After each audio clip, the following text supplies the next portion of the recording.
ওং নমস্তে ভগবতে প্রণবায়। ওং নমস্তে কৃষ্ণায় গোবিন্দায় বাসুদেবায় নমো নমঃ।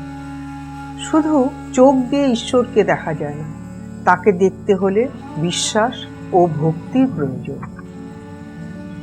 অক্রূর যখন প্রথম যমুনায় ডুব দিয়েছিল, তখন তিনি অনুভব করেছিলেন যে তিনি এমন কিছু দেখেছেন যা প্রকাশ করা অসম্ভব।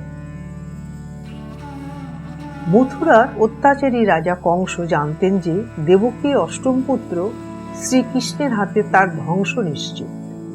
ভয় এবং অহংকার দ্বারা চালিত তিনি একটি পরিকল্পনা তৈরি করেন। তিনি তার আত্মীয় অক্রূরকে ডেকে আদেশ দেন যে যে কোনোভাবে হোক শ্রীকৃষ্ণ বলরামকে মথুরায় নিয়ে আসতে হবে। অজুহাত ছিল যে ধানুষ যজ্ঞ, কিন্তু উদ্দেশ্য ছিল অন্য কিছু। অক্রূর অবশ্যই কংসের দূত ছিল, কিন্তু তার অন্তরে শ্রীকৃষ্ণের প্রতি অটুট ভক্তি ছিল। গোকুলে যাওয়ার সুযোগ পাওয়া মাত্রই তার মন আনন্দে ভরে উঠল।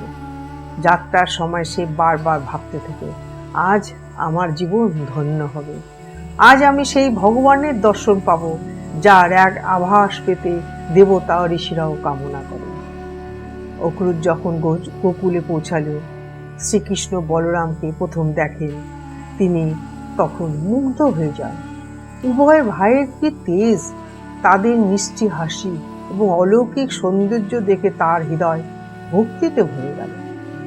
পরের দিন শ্রীকৃষ্ণ বলরাম অক্রূর রথে বসে মথুরার দিকে যাত্রা করলেন।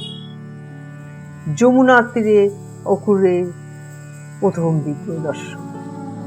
পথে যমুনার পবিত্র তীরে পৌঁছে অক্রূর স্নানের অনুমতি চাইলেন। ঈশ্বরের অনুমতি নিয়ে তিনি যমুনার জলে নেমে স্নান করলেন। জলের কাছে পৌঁছতে এক অপূর্ব দৃশ্য তার সামনে ভেসে উঠল। চারিদিকে ঐশ্বরিক আলো ছড়িয়ে পড়েছে। সেই আলোর মাঝে স্বয়ং ভগবান শ্রীকৃষ্ণ তার চতুর্ভুজা বিশ্বরূপে উপবিষ্ট ছিলেন। তার হাতে ছিল শঙ্খ, চক্র, গদা ও পদ্ম। বলরামজি তার ঐশ্বরিক অসীম রূপের কাছে আবির্ভূত হয়েছিল। দেবতা, ঋষি, সিদ্ধ, গন্ধর্বগণ ভগবানের স্তব করছিল। সমস্ত পরিবেশ দেবত্বে ভরে উঠল। অক্রূর অবাক হয়ে গেল। তারা তখন জল থেকে বেরিয়ে এসে রথের দিকে তাকাল। শ্রীকৃষ্ণ বলরাম সেখানে বসে হাসছিলেন, যেন কিছুই হয়নি। অক্রূর মনে প্রশ্ন জাগল, প্রভু যদি রথে বসে থাকেন, তাহলে জলের নিচে কাকে দেখলাম? সত্য জানতে তিনি আবার যমুনায় ডুব দিলেন। এবারও সেই একই অতি প্রাকৃত দৃশ্য তার সামনে।